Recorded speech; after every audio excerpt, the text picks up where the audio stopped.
Hello friends, welcome to GS now. दोस्तों, इस समय आर ओ की परीक्षा नज़दीक आ चुके हैं। 1 महीने बचे हुए हैं और आप लोग, मुझे उम्मीद है कि बहुत अच्छे से तैयारी अपनी कर रहे होंगे, पढ़ाई चल रही होगी। तो उसी सीरीज़ में थोड़ा सा मैं अपने जो जीएस के टॉपिक या हिंदी के टॉपिक चलते हैं उनसे ज़रा एक अलग सब्जेक्ट का टॉपिक लेके आया हूँ, जिसमें कि हम लोग देखेंगे अगले 30 दिनों में हम लोग किस सब्जेक्ट में भी किस टॉपिक्स पे फोकस ज़्यादा किया जाए, जिससे मैक्सिमम हम लोग क्वेश्चन को सॉल्व कर सकें एग्ज़ाम हॉल में। और विश्वास मानिए, कुछ ऐसे टॉपिक्स होते हैं हर सब्जेक्ट के जहाँ से हर वर्ष सबसे ज़्यादा प्रश्न आते हैं। तो उन्हीं टॉपिकों को हम लोग देखेंगे और लास्ट 30 डेज़ में कहाँ सबसे ज़्यादा प्रयास करना चाहिए। ओवरऑल तो वैसे सिलेबस पूरा पढ़ना चाहिए, लेकिन अगर लास्ट टाइम में 30 दिनों में ज़्यादा से ज़्यादा क्वेश्चन जहाँ से आते हैं उसको करते कहाँ से किया जाए, इस चीज़ को हम लोग देखेंगे। वो टॉपिक्स कौन कौन से हैं उस पर हम लोग फोकस करेंगे, जैसे जहाँ से सबसे ज़्यादा हर वर्ष प्रश्न पूछे जाते हैं। जो भी पहली बार फ्रेंड्स हमारे नए आए हैं, चैनल को ज़रूर सब्सक्राइब कर लें। जीएस नाउ 101, जीएस नाउ 101, और टेलीग्राम ग्रुप पे भी ज़रूर जुड़ जाएं, जहाँ पे आप लोगों को अलग अलग चीज़ें, अलग अलग पीडीएफ एग्ज़ाम के समय में आप लोगों को प्रोवाइड की जाएगी, जो कि एग्ज़ाम के लिए काफ़ी हेल्पफुल होगी। मेरे खुद के नोट्स भी मैं एग्ज़ाम के समय शेयर करता हूँ अपने भी दोस्तों के साथ, जिससे कि उनको हेल्प होती है। इसकी ये जो अभी आज मैं बताने वाला, इसमें जो टॉपिक बताया जाएगा ये भी आपको टेलीग्राम ग्रुप पे मिल जाएगा। तो चलिए शुरू करते हैं। एक एक टॉपिक को हम लोग देखेंगे, हर सब्जेक्ट को देखेंगे। हर सब्जेक्ट में करीब 8 से 10 टॉपिक्स के आसपास हैं। टोटल 57 टॉपिक्स को मैंने चूज़ किया हुआ है, जिस पे आपको विशेष ध्यान देना चाहिए। इसके अलावा जो आप पढ़ रहे हैं वो तो पढ़ेंगे ही, लेकिन इन टॉपिक्स को छोड़ने से आपको एग्ज़ाम हॉल में थोड़ी समस्या हो सकती है। तो एक एक सब्जेक्ट को हम लोग देखते हुए चलते हैं। तो सबसे पहला हम लोग का टॉपिक आता है पॉलिटी। पॉलिटी सब्जेक्ट में पहला टॉपिक हम लोग क्या देखेंगे, क्या कहाँ से सबसे ज़्यादा प्रश्न पूछे जाते हैं। तो ये 10 टॉपिक्स हैं, इनको एक एक मैं डिटेल करते चलता हूँ। और इन सारे टॉपिक्स जो भी मैं बताने वाला हूँ, सब्जेक्ट में बताने वाला हूँ, उसका मैक्सिमम की वीडियो पहले से चैनल पे है। इसके अलावा कुछ वीडियो मैंने एक RO ARO के लिए सेपरेट प्लेलिस्ट भी बना दी है, उसमें आप जाके देख सकते हैं। जो भी आपको इम्पोर्टेंट मुझे लगता है कि ये वीडियो आपके लिए इम्पोर्टेंट, ये टॉपिक आपके लिए इम्पोर्टेंट है RO ARO के लिए स्पेशली, तो उसको मैं ऐड कर चुका हूँ। और भी कुछ वीडियो उसमें ऐड होने वाले हैं, तो उसमें प्लेलिस्ट में जाके ज़रूर देख लें। जो मैं टॉपिक्स यहाँ बताने जाऊँगा, उसमें से काफ़ी सारे टॉपिक्स मैं बता दूँगा कि आपको वीडियो इसकी ऑलरेडी प्रोवाइडेड की जा चुकी है। ठीक है, तो चलिए सीधे आते हैं अपने अब टॉपिक पे। तो पॉलिटी में हम लोग सबसे पहले देख लेते हैं सबसे महत्वपूर्ण क्या टॉपिक है। तो मूल अधिकार है। फंडामेंटल राइट से हर साल प्रश्न आते हैं। अगर पॉलिटी से प्रश्न आने हैं तो फंडामेंटल राइट से 1-2 क्वेश्चन जरूर आने हैं। तो फंडामेंटल राइट्स वैसे भी पॉलिटी पढ़ रहे हैं तो बहुत ज़रूरी है। इसके अलावा DPSP और मूल कर्तव्य, ये तीनों टॉपिक एवरग्रीन टाइप के टॉपिक हैं, हमेशा प्रश्न पूछे जाते हैं। आप इंटरव्यू में भी जाएंगे तो इससे कुछ ना कुछ क्वेश्चन चले आते हैं, कुछ ना कुछ करके। तो ये सारी चीज़ों को आपको जानना चाहिए, आपको पढ़ना चाहिए ठीक से। और इसके रिलेटेड PYQ ज़रूर कर लें। जो भी मैं बता रहा हूँ, अगर आप उसको ठीक से अब अलग से पढ़ नहीं सकते तो वीडियो देख लें, उसमें मैंने अपने नोट्स भी दिए हुए, वीडियो से आप उसमें काफ़ी कुछ समझ सकते हैं। इसके अलावा PYQ हर टॉपिक का लगाना ज़रूरी है। टेस्ट सीरीज अगर आप किसी का कर रहे हैं तो करते रहिए, उसको नहीं छोड़ना है। PYQ लेकिन मेरे हिसाब से ज़रूर देखें, उससे आपको क्वेश्चन का नेचर समझ में आएगा कि किस तरीके से क्वेश्चन पूछे जा सकते हैं, कहाँ से टॉपिक से क्वेश्चन बनते हैं। तो फिर अगला टॉपिक क्या है? अगला टॉपिक है प्रस्तावना। प्रियम्बल से प्रश्न आते हैं। इसमें ज़्यादातर क्वेश्चन न्याय से संबंधित आता है, किस तरह के न्याय हैं, ठीक है, स्वतंत्रता किस प्रकार की है, इस टाइप के क्वेश्चन आते हैं। और किस अमेंडमेंट, एक ही अमेंडमेंट है 42nd, उसी को बार बार घुमा फिरा के पूछता रहता कौन सा अमेंडमेंट है, 1976 वाला, उससे।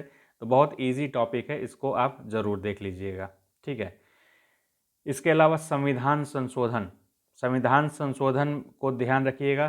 संविधान संशोधन में प्रक्रिया थोड़ा ध्यान रखिए, कौन कौन से किस आर्टिकल से होता है।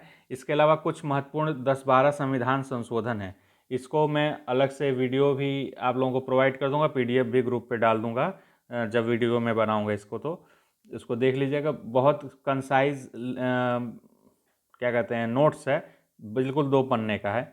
उस 2 पन्ने में ही आपका हर बार संविधान संशोधन से कोई क्वेश्चन आता है तो हर बार निश्चित उसी में से आता है, उससे बाहर नहीं आता है। तो संविधान संशोधन को देख लीजिएगा।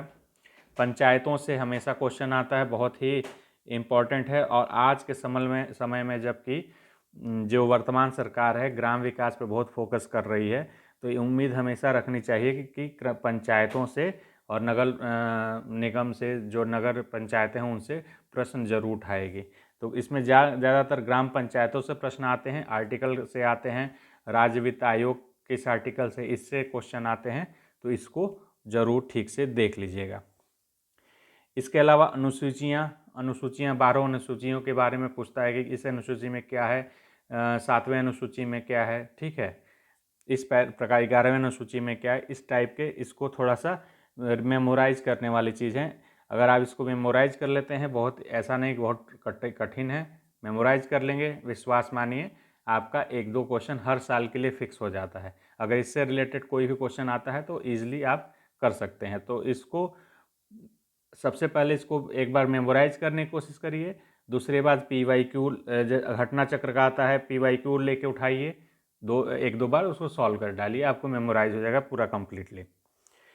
इसके अलावा अगला टॉपिक है संसद से संबंधित कुछ मंत्री किस आर्टिकल से हैं, ठीक है, लिमिट कितनी है मंत्रियों की संख्या की, ठीक है, और इसके अलावा PM किस आर्टिकल से है, ये सारी चीज़ें आपको मिल जाएंगी।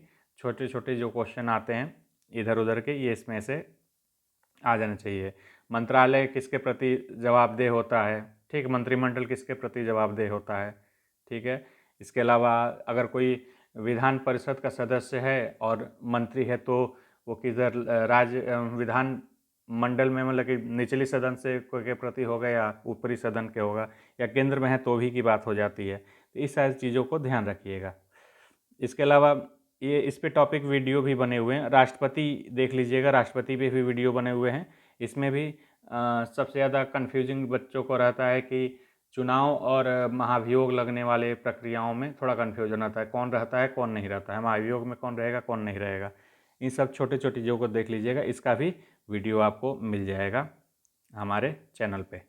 इसके अलावा कुछ आर्टिकल महत्वपूर्ण होते हैं, इसके लिए आप सबसे पहले काम करिएगा कि घटना चक्र का पूर्वावलोकन जो आता है पॉलिटी का, ठीक है, पूर्वावलोकन से पॉलिटी का लेंगे, उसमें आर्टिकल वाला एक चैप्टर ही होगा शुरू में ही, उसको आप 1-2 बार उसको सॉल्व कर लेंगे तो उससे आपका बहुत सारे क्वेश्चन इसमें, मतलब जो भी महत्वपूर्ण रैंडम जो पूछे जाते हैं, जैसे CAG का कौन सा आर्टिकल, UPSC का कौन, UPSC के लिए कौन सा, अटॉर्नी जनरल के लिए कौन सा, इलेक्शन कमीशन के लिए कौन सा आर्टिकल है, वो आप कर पाएंगे। इसमें से मैं बता दूं कौन कौन सी वीडियो ऑलरेडी हैं आपके चैनल पे, मूल अधिकार में मिल जाएंगे, मूल कर्तव्य मिल जाएंगे, प्रस्तावना पे मिल जाएंगे, राष्ट्रपति पे मिल जाएंगे, लगभग बहुत सारे चीज़ों पे इस पर बना हुआ है। आप एक बार जाके ज़रूर लिस्ट को प्ले लिस्ट को देख लीजिएगा, उससे आपको क्लियर हो जाएगा। अब आ जाते हैं ज्योग्राफी पे। ज्योग्राफी UPPSC में मान के रखिए मैक्सिमम जो चीज़ है, और ख़ासकर इंडियन ज्योग्राफी के लिए मैक्सिमम जो चीज़ क्या आती है वो मैपिंग रिलेटेड होती है। आपको लगता है कि कैसे है कहाँ से है, आप उसको मैपिंग अगर किए होंगे तो बुक से ज़्यादा क्वेश्चन नहीं होते, मैपिंग से रिलेटेड ज़्यादा प्रश्न होते हैं। आप क्वेश्चन उठा के किसी भी उठा के ईयर का देखिए पिछले 10 साल में, सारे क्वेश्चन आपको मैपिंग रिलेटेड करीब 60+%, 60%, मतलब ज्योग्राफी की मैं बात कर रहा हूँ, 60% के आसपास सिर्फ मैपिंग रिलेटेड ही क्वेश्चन होते हैं, जिसको आप समझ नहीं पाते कि मैपिंग है या बुक से पूरा पढ़ें इस टाइप का। तो बुक से तो पढ़ना ही है, लेकिन ये मैपिंग पे करेंगे तो आपको ईजिली हो जाएगा, ठीक है। तो इसमें क्या क्या टॉपिक हैं ज़रा देख लेते हैं। नदियाँ, भारत की नदियों का मैंने पूरा डिटेल में मैपिंग, एक एक डिटेल, इससे बढ़िया मुझे नहीं लगता है कोई और बताया होगा, हो सकता है किसी ने बताया हो, लेकिन मैंने अपनी ओर से बहुत ही बढ़िया वीडियो बनाया हुआ है, बहुत बढ़िया डिटेल में नदियों को बनाया हुआ है, एक एक सहायक नदियाँ, उसके आसपास के क्या क्या चीज़ें हैं, कैसे कवर करती हैं, उसके आसपास की चीज़ों को ध्यान कैसे रखना, कैसे याद रखना, ये सारी चीज़ें मैंने उस पर बताया हुआ है। इसके अलावा पर्वत श्रेणियाँ और चोटियाँ बहुत आम क्वेश्चन आते हैं, ये कहाँ पे है, अगस्तमलाई चोटी कहाँ, अगर पर्वत श्रेणियाँ कहाँ हैं, कार्डमम पहाड़ियाँ कहाँ हैं, ये सब बहुत ज़्यादातर क्वेश्चन आते हैं। इस दक्षिण भारत की कौन सी सर्वोच्च ऊंची चोटी है, पूर्वी भारत में कौन से सर्वोच्च चोटी है, इस टाइप के क्वेश्चन बहुत आते हैं। ठीक है, तो फिर इसके अलावा सामान्य भौतिक परिचय, ये बहुत ही इजी टॉपिक है, लेकिन कोई ध्यान इसको नहीं देता है कि इसका भारत की क्षेत्रफल कहाँ से कहाँ तक है, उसका सबसे नॉर्थ ईस्ट पॉइंट कौन है, साउथ पॉइंट कौन है, ईस्ट पॉइंट कौन है, वेस्ट पॉइंट कौन है, इसका भी मैंने वीडियो डिटेल में बनाया हो सामान्य परिचय पे।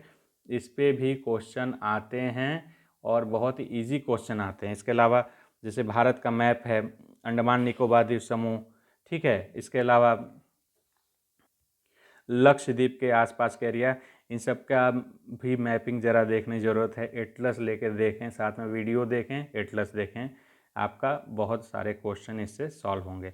इसके अलावा जो सबसे ज़्यादा इम्पॉर्टेंट टॉपिक होता है इंडियन ज्योग्राफी के लिए, वो खनिज और उद्योग होता है। खनिज उद्योगों से ज़्यादा प्रश्न आते हैं। ठीक है, मिट्टियाँ कौन कौन सी प्रकार है, इसका तो मैंने वीडियो इतना बढ़िया बनाया हो कि आप बस लास्ट के में एक मैंने में ट्रिक बताया हुआ है, उस ट्रिक को ध्यान रखेंगे तो आपका लगभग 80% क्वेश्चन जो आते हैं मिट्टी पे रिलेटेड बस आप सॉल्व कर जाएंगे। क्योंकि मैक्सिमम क्वेश्चन आप उठा के पूर्वावलोकन उठाइए भूगोल का, भारतीय भूगोल, उसमें चैप्टर खोले, मिट्टियाँ खोलिए, उसमें देखेंगे आप मैक्सिमम क्वेश्चन आता है ये कि काली मिट्टी में किसकी अधिकता होती है, रेगुर मिट्टी में मतलब कि किसकी अधिकता होती है, लेटराइट मिट्टी में किसकी कमी होती है, इस टाइप के क्वेश्चन ज़्यादा, जलोढ़ मिट्टी में किसकी अधिकता किसकी कमी होती है, यानी इसी टाइप को क्वेश्चन ज़्यादातर पूछे जाता है। मैक्सिमम क्वेश्चन आपके इसी टाइप के होते हैं और उसका मैंने एक चार्ट बना के दिया हुआ है कि कैसे आप इसको क्विकली और इजीली मेमोराइज कर जाएंगे सारा एक साथ, क्योंकि मैक्सिमम कॉमन चीज़ें हैं उसमें। अगर एक लिस्ट पे ला के आप उसको देखते हैं तो समझ में आता है कि कितना इजी है इसको मेमोराइज कर जाना। तो उस वीडियो को भी ज़रूर देखिएगा, उसमें सारा दिया हुआ है कि कैसे इसको एक ही पूरा एक चार्ट है, उस चार्ट में ही सारी मिट्टियाँ आपकी कवर हो जाएंगी, उसमें कुछ एक्स्ट्रा देखना ही नहीं है। ठीक है, इसके अलावा इंडियन ज्योग्राफी में छठा जो टॉपिक है वो क्या सबसे महत्वपूर्ण है, तो कृषि रोपण, कृषि या बागानी फसलें, जैसे चाय का कहाँ पे खेती होता है, किस टाइप की मिट्टी में होता है। ठीक है, तमिलनाडु क्षेत्र में किस सीजन में धान की खेती होती है, वर्षा से रिलेटेड जो टॉपिक होते हैं वो सारे क्वेश्चन बहुत ज़्यादा आते हैं। तो इस सब को आप देख सकते हैं। तो मैंने अब तक बताया है पॉलिटी में 10 टॉपिक बताए हैं और इंडियन ज्योग्राफी में 6 टॉपिक ये हैं। इसके अलावा आते हैं वर्ल्ड ज्योग्राफी में। वर्ल्ड ज्योग्राफी में भी 6 क्वेश्चन 6 टॉपिक्स हैं, इसको देख लेते क्या है। ये भी देखिए मैपिंग बेस्ड मैंने पहले लिख रखा है, मैपिंग बेस्ड क्वेश्चन ज़्यादा होंगे आपके। ठीक है, इसमें क्या देखेंगे, राजनीतिक जो पॉलिटिकल मैपिंग है खासकर एशिया रीजन का आप ठीक से करके रखेंगे कि कौन सा देश कहाँ पे है, ध्यान रखेंगे, थोड़ा कोशिश करेंगे। कैपिटल अगर ध्यान रह जाए, सब कुछ याद तो नहीं हो सकता, बस ध्यान रखें, एक बार ठीक से देख लें, जब एटलस देख रहे हों तो एक दो बार उसको ठीक से देख लें कि कैपिटल कौन सा है किस जगह का, उसको मेमोराइज करने की ज़रूरत नहीं है, बस ध्यान रखें उसको। ठीक है, अब PYQ करेंगे तो आपको खुद ही याद आ जाएगा। तो मैपिंग इसलिए कि आपको पता रहे कि ये देश कहाँ है, कजाकिस्तान कहाँ है, ऐसा नहीं कि ओ इधर है कि उधर है, ऐसे नहीं चलना चाहिए। उस समय सोचना नहीं, आपको एकदम क्लियर आइडिया हो जाना चाहिए कि कौन सा देश कहाँ पे पड़ा हुआ है। ठीक है, यूरोप में ये देश है तो किस एरिया में होगा, अमेरिका साउथ अमेरिका में ये देश है किस एरिया में होगा। ठीक है, आपको एरिया कम से कम पता होना चाहिए। एशिया का तो आपको एक एक देश कम से कम पता होना चाहिए कौन सा देश कहाँ पे है। इसमें कोई ऐसा नहीं है कि बहुत ज़्यादा चीज़ें हो गई कि इतना कौन याद रखता है, याद रखना पड़ता है आपको। जब आंसर राइटिंग करेंगे तो इसमें काम आएगा कि आपको एरिया पता होना चाहिए। ठीक है, इसके अलावा इसमें भी देखिए नदी और झीलें बहुत इंपॉर्टेंट, नदियाँ पूछता है खासकर एशिया की नदियाँ। तो एशिया का टॉपिक नंबर 1 रहेगा ही अगर वर्ल्ड ज्योग्राफी है, लेकिन अगर दूसरे नंबर कोई आता है तो अमेरिका और यूरोप के ज़्यादातर क्वेश्चन में आता है। फिलहाल 2-3 वर्षों से देखा जा रहा है कि अफ्रीका पे फोकस ज़्यादा है, तो वो भी देख सकते हैं, लेकिन नदियों पे फोकस हमेशा से ज़्यादा रहता है। ठीक है, तो नदियाँ हो गई, पर्वत श्रेणियाँ हो गई, वॉल्केनो की मैपिंग ज़रूर कर लें, क्वेश्चन इससे बहुत ज़्यादा आता है। इसको स्पेसिफिक लिखा है मैंने, वॉल्केनो की मैपिंग ज़रूर कर लेनी चाहिए, क्योंकि इससे क्वेश्चन बनते हैं ज़्यादातर। ठीक है, इसके अलावा 5वां टॉपिक है कुछ भौतिक घटनाओं के कॉन्सेप्ट। एग्जाम्पल के तौर पे भूकंप कैसे आते हैं, आंतरिक संरचनाएं कैसी हैं, इस पे मैंने वीडियो बना भी रखे हुए हैं, आंतरिक संरचनाओं के ये सारे चीज़ों पे, तो उसको आप ज़रूर ध्यान रखिएगा। ठीक है, इसके अलावा लास्ट टॉपिक इसमें है खनिज उद्योग। मैक्सिमम PYQ ही आते हैं इसमें, ध्यान रखिएगा, मैक्सिमम PYQ ही आते हैं। और इसमें वही कृषि रोपण से संबंधित ज़्यादा उद्योग में पूछता है कि इसकी पैदावार सबसे ज़्यादा कहाँ होती है, गन्ना कहाँ ज़्यादा होता है, चीनी कहाँ ज़्यादा होता है। ठीक है, ऐसे, या फिर डेट्रॉइट किस लिए फेमस है। बहुत पुराने क्वेश्चन है, काफ़ी बार रिपीट होते रहते हैं, तो मैक्सिमम में PYQ बेस्ड होता है। ठीक है, इसको ध्यान रखेंगे। अब हम लोग चलते हैं एंशिएंट हिस्ट्री, यानी हिस्ट्री की तरफ चलते हैं। इसमें तीनों हिस्ट्री के टॉपिकों को हम लोग देखेंगे। और अभी तक मैं जैसे भी बताते जा रहा हूँ, अभी तक आप लोगों ने ये समझ लिया होगा कि जो भी टॉपिक बता रहे हैं उसमें PYQ ज़रूर कर लें। PYQ बहुत ही इम्पॉर्टेंट है, मैं बार बार बोलते आ रहा हूँ, हमेशा वीडियो भी जो भी बनाता हूँ PYQ को। और अगर टेस्ट सीरीज़ कर पा रहे हो तो और अच्छी बात है, किसी का भी टेस्ट सीरीज़ कर रहे हो वो इसलिए कि प्रैक्टिस इस समय इतनी रैंडम हो चुकी है, क्या कहते हैं, प्री, इसके लिए आपको थोड़ा सा प्रैक्टिस ज़रूरी है। रैंडम क्वेश्चंस को टैकल करने की तरीका पता होना ज़रूरी है कि क्या तरीका होना चाहिए। अगर रैंडम क्वेश्चन है, नहीं आ रहा है, कैसे उसको टैकल करेंगे, कैसे एलिमिनेट करेंगे ऑप्शंस को, तो ये तरीका ध्यान रखना है। एंशिएंट पे आ जाते हैं। एंशिएंट में देखिए सबसे इम्पोर्टेंट में है सिंधु घाटी सभ्यता, जहाँ से प्रश्न ज़्यादा उठते हैं। बौद्ध जैन को एक साथ मैंने रखा है इसलिए क्योंकि बहुत ही आपस में जुड़े हुए हैं, तो बौद्ध जैन को एक साथ पढ़ेंगे और मौर्य काल को। ठीक है, ये एक ही टाइमलाइन का पीरियड है लगभग, इसलिए भी। ऋग वैदिक काल, इसी के साथ देखिए महाजनपद का 6 BC को भी, 6 BC को भी लिखा हुआ है, ये इसी के आसपास का सब कुछ है, इसलिए इसको भी ध्यान रखेंगे। इसके अलावा ऋग वैदिक, उत्तर वैदिक और गुप्त काल को ध्यान रखेंगे। पूरे एंशिएंट में आते देखिए क्वेश्चन कहीं से भी आ सकते हैं, लेकिन ये जो मैं बता रहा हूँ आप एक ध्यान रखिएगा, ऐसा नहीं कि इसी सारा पेपर आ जाने वाला है जो बता रहा हूँ। क्वेश्चंस हर जगह से आते हैं। सबसे ज़्यादा प्रायोरिटी इन सारे टॉपिक्स की रहती है। जो पिछला चला आ रहा है एनालिसिस मैंने करके देखा है, पूरा उठा के देखा, उसके एनालिसिस के आधार पे मैंने बनाया हुआ है कि सबसे ज़्यादा प्रश्न कहाँ से बनते हैं। तो पूरा एनालिसिस के बाद ये निकल के आया है निष्कर्ष, ये टॉपिक हैं जो टॉप टॉपिक हैं, यहाँ से क्वेश्चन बनते हैं। अगर बनते हैं किसी एंशिएंट हिस्ट्री से क्वेश्चन बनेंगे तो बहुत ज़्यादा चांस है कि इन्हीं 5 टॉपिकों में से प्रश्न बनाए जाए। ठीक है, अब आ जाते हैं मेडिवल में, यानी मध्यकालीन भारत में जाते हैं। तो सबसे ज़्यादा दिल्ली सल्तनत से संबंधित क्वेश्चन में, और ख़ासकर ये 4 टॉपिक इसमें, गुलाम, खिलजी, तुगलक और लोधी, सबसे ज़्यादा क्वेश्चन इन टॉपिक्स पे दिल्ली सल्तनत में रहता है। इसके बाद सबसे हाईलाइटेड रहता है विजयनगर का, सूफी और भक्ति काल। फिर मुग़ल में शेर शाह, हुमायूं एक साथ मान लें, अकबर, औरंगज़ेब और शाहजहां। ठीक है, इससे रिलेटेड साहित्य, स्थापत्य साथ में आप पढ़ ही लेंगे। तो सबसे ज़्यादा टॉपिक देखिए क्या रहा, दिल्ली सल्तनत, विजयनगर, सूफी भक्ति और मुग़ल, ये 4 टॉपिक हैं जो सबसे ज़्यादा मेडिवल हिस्ट्री में क्वेश्चन जहाँ से बनते हैं। और सारे, अगर सिर्फ दिल्ली सल्तनत में क्या देखना चाहिए, तो सबसे ज़्यादा अगर और कम टाइम हो तो आप इन 4 टॉपिकों को ज़रूर देख लें। अगर मुग़ल में सिर्फ बहुत लिमिटेड टाइम आपके पास है, नहीं सब देख सकते हैं, तो इन 4 टॉपिकों को ज़रूर देख लें, PYQ के आधार पे तो ज़रूर थे। मध्यकालीन तो ये ध्यान रखिएगा PYQ लगा के ही जाना है, मैक्सिमम क्वेश्चन यहीं से आते हैं, इसलिए ज़्यादा नए क्वेश्चन को सॉल्व करने के चक्कर में ना पड़ें, क्योंकि हिस्ट्री में UPPSC किंग है, कहाँ से क्वेश्चन उठाएगा कोई नहीं जानता है। ठीक है, इसलिए बहुत ज़्यादा अगर आपने नहीं मेडिवल अगर पढ़ा है तो ज़्यादा पढ़ने की कोशिश भी ना करें मेरे हिसाब से। आप PYQ पे फोकस करें ठीक से।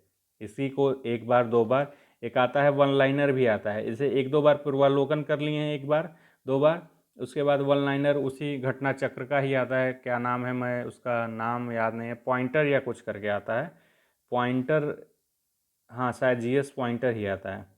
तो पॉइंटर को आप ले लेंगे, मेडिवल हिस्ट्री का वो तीनों चारों टॉपिक जो मैं ये जैसे बताया है, इससे रिलेटेड क्वेश्चन वन लाइनर में पढ़ डालिए, दो तीन बार पढ़ डालिए, आपका मैक्सिमम क्वेश्चन सॉल्व होने की, सही होने की संभावना बढ़ जाएगी। अब आ जाते हैं हिस्ट्री के किंग मॉडर्न पे। वैसे UPPSC में कभी भी किसी को किंग बना देता है, कभी कभी मेडिवल ही किंग हो जाता है। तो इसमें देखते हैं सबसे ज़्यादा प्रश्न कहाँ कहाँ से आते हैं भाई। तो सबसे ज़्यादा प्रश्न भाई आता है गवर्नर जनरल और वायसराय के टॉपिक से। ठीक है, उसके बाद भारतीय शिक्षा का विकास और प्रेस का विकास, ये टॉपिक सबसे ज़्यादा, इन सब टॉपिक पे वीडियो भी बन चुका है, आप जाके देख सकते हैं। इसके बाद आता है अंग्रेज़ों के विरुद्ध 1857 के बाद, पहले और बाद क्या क्या विद्रोह हुए थे, इसकी लिस्ट भी मैं आप लोगों को प्रोवाइड कर दूंगा। अच्छा, मेडिवल में एक लिस्ट वीडियो ऑलरेडी है, जो सबसे मोस्ट इम्पॉर्टेंट युद्ध हैं, बैटल्स हैं मेडिवल हिस्ट्री के खासकर से, वो भी वीडियो है, आप इसको साथ जोड़ सकते हैं। ठीक है, इसमें आते हैं तो ये इसका PDF में या नोट्स का मैं स्क्रीनशॉट भेज दूंगा ग्रुप पे जब भी मैं वीडियो बनाऊंगा। इसके अलावा वीडियो भी इसका आने वाला है फिर से। ठीक है, ये शिक्षा का विकास वाला वीडियो ऑलरेडी आप लोगों का वीडियो और प्रेस का विकास वाला है। इसके अलावा पुस्तकें और लेखक इधर बीच नहीं पूछता है, लेकिन ये पूछता रहा है पहले, इधर भी थोड़ा कम हो चुका है इससे, इसको नेग्लेक्ट भी कर सकते हैं, आप डिग्लेक्ट नहीं कर सकते, मतलब डाउन रख सकते हैं, क्रम में नीचे रख सकते हैं। तो पुस्तकें एवं लेखक, यूरोपियों का आगमन, बहुत क्वेश्चन इससे बनता है, बहुत ज़्यादा क्वेश्चन बनता है। जिस साल कठिन बनाना होता है हिस्ट्री को, मॉडर्न को, तो इस टॉपिक से ज़रूर क्वेश्चन पूछता है। यूरोपियों के आगमन और इनके स्थायित्व को, मतलब जो सुदृढ़ीकरण होता है यूरोपियों का, अंग्रेज़ों का भारत में, उसको बहुत अच्छे से क्वेश्चन पूछता है उसमें से तब। इसके अलावा 1857 का विद्रोह, इसमें एक लिस्ट ऑलरेडी मैंने पहले भी प्रोवाइड की हुई है, मैं इसका वीडियो बनाऊंगा तो भी दे दूंगा। 1857 की लिस्ट में एक ही लिस्ट है, उसमें से क्वेश्चन बार बार आता है, वो आप लोगों को मैं PDF जब वीडियो बनाऊंगा तो PDF ग्रुप पे शेयर कर दूँ। ये जो भी मैं बता रहा हूँ PDF अगर नोट्स के मैं जो शेयर करूँगा, जब वीडियो बनाता रहूँगा, एग्ज़ाम के नज़दीक जैसे अब शुरू करूँगा, इसके बाद मैं वीडियो भी बनाना शुरू करूँगा, तो टाइम बर टाइम मैं देता रहूँगा नोट्स भी टेलीग्राम ग्रुप में।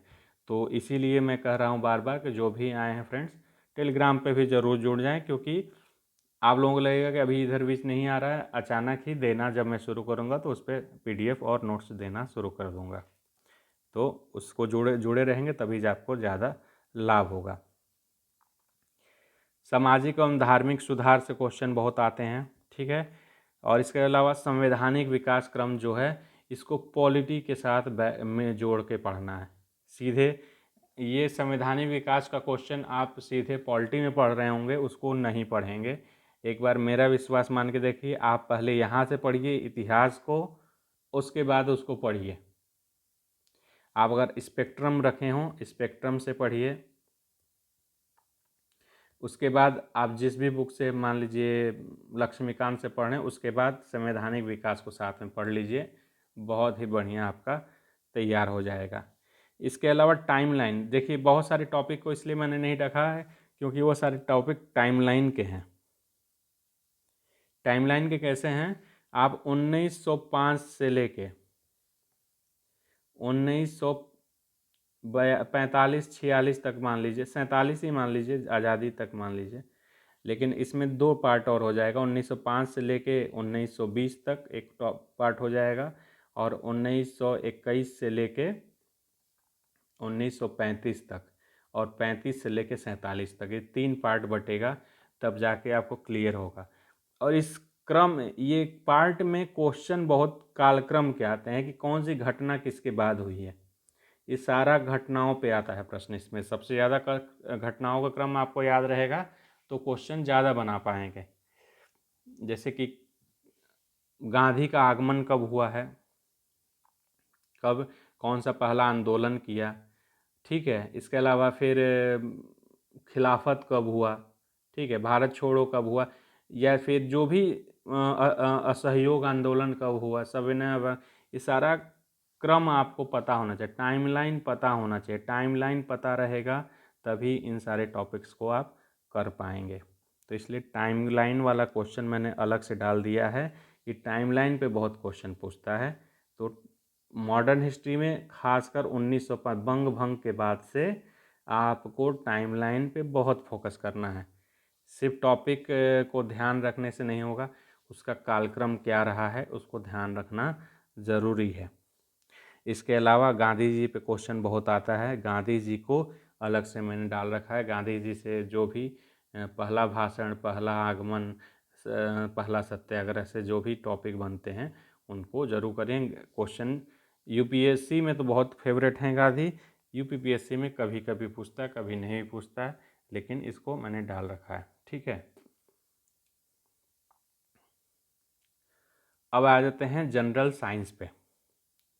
जनरल साइंस पे आपको क्या करना है कि आपको PYQ लगाना है। किताब नहीं पढ़ी है आज तक तो नहीं पढ़ना है, ठीक है। किताब अगर नहीं पढ़ी है तो नहीं पढ़ना है, कोशिश भी नहीं करनी है। आपको करना क्या है, पूर्वावलोकन सबसे बेस्ट इस सब चीज़ों के लिए है। पूर्वावलोकन लाइए घटना चक्र का। ये टॉपिक हैं बायो के, सबसे ज़्यादा क्वेश्चन बायो से पूछे जाते हैं जनरली।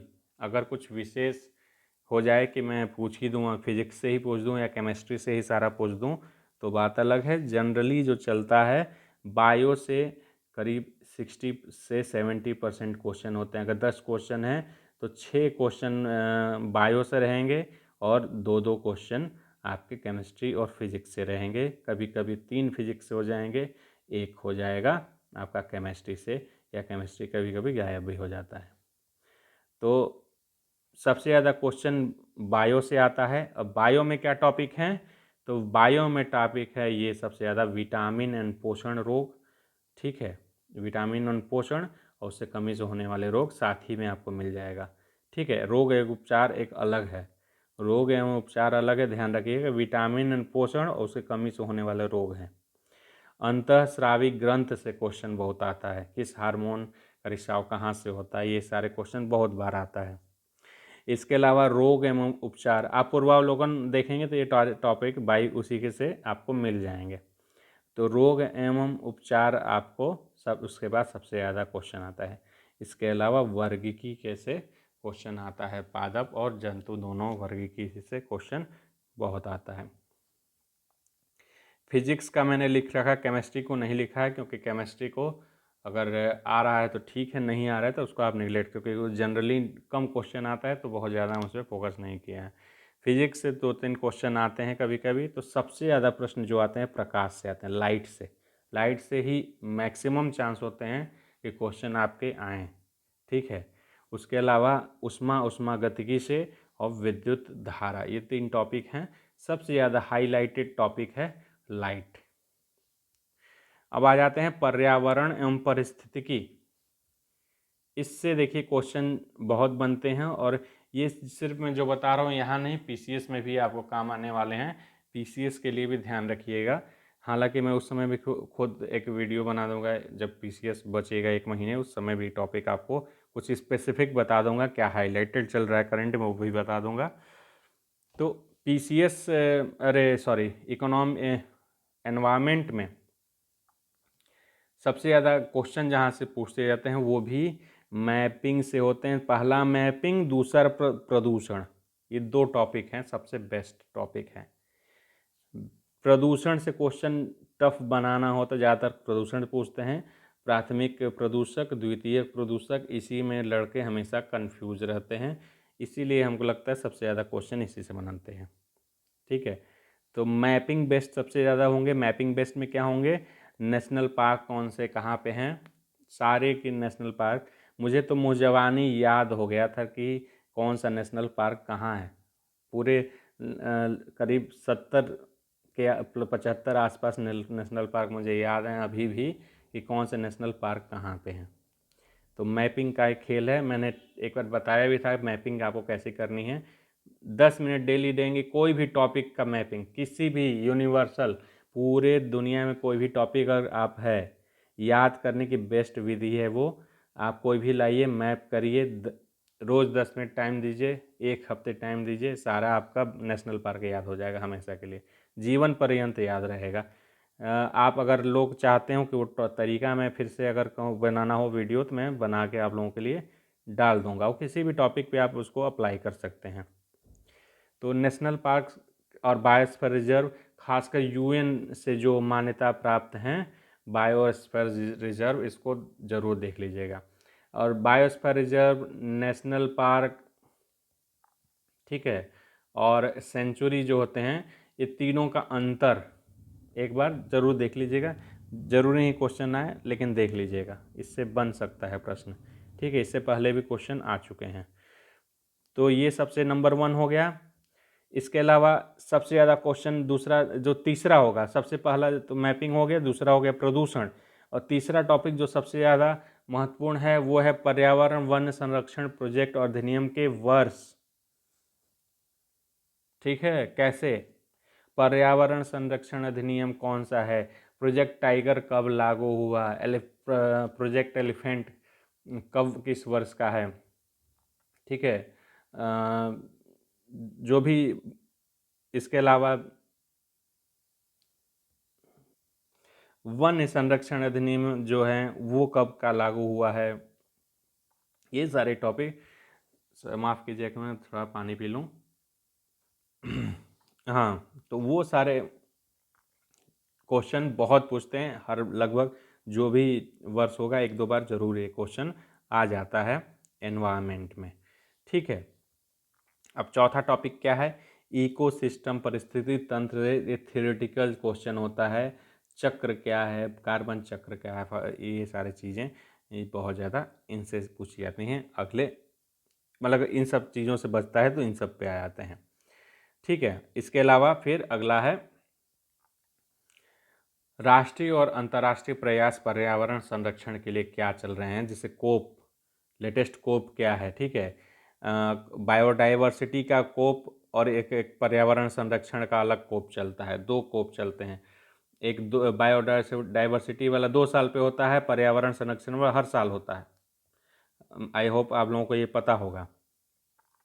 अर्थ समिट क्या है, इंडेक्स में लिस्ट में कोई नाम क्या है, किसका रैंकिंग भारत का क्या है, टॉप पे कौन है। ठीक है, प्रोटोकॉल कोई आया है, कोई डिक्लेरेशन आया है तो वो कौन सा है, वो सारे चीज़ें क्वेश्चन ये करंट से रिलेटेड ज़्यादातर रहते हैं, वो आते हैं। ठीक है, अर्थ समिट और उसके वाले क्वेश्चन, बायोडाइवर्सिटी, इसके लिए भी मैंने शायद बनाया हो, नहीं बनाया हो तो मैं बना के कुछ दिनों में डाल दूंगा।